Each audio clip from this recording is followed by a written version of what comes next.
So which are the certifications which are relevant for beginner level business analysts? In this video, I'm going to talk about the most popular one, which is ECBA.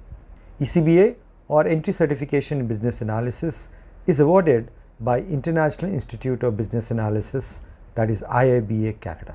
This certification is expected to test your understanding of business analysis practice at the entry level, and this test is based on business analysis as described in Business Analysis Body of Knowledge, that is BABOK version 3. Now I'm going to talk about various aspects of the certification, so please be with me. First up, the certification eligibility. The eligibility criteria for the certification is pretty simple. You don't need any work experience as a business analyst. So even if you're a fresher, you can apply for this certification. Other than that, there are no requirements. And of course, you have to agree with certain code of conduct as specified by IIBA. Next up, let's talk about how do you prepare for the ECBA certification. So this exam is based on Business Analysis Body of Knowledge, or BABOK, as mentioned earlier. So you need to study this book as the questions are from this book only.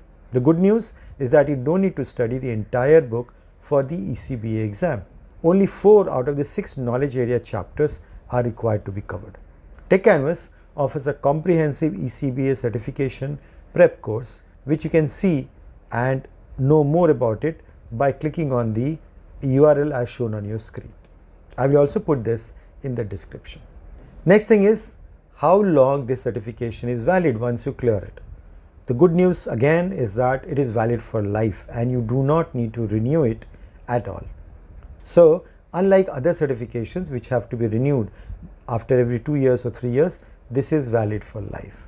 Now let's talk about the exam pattern.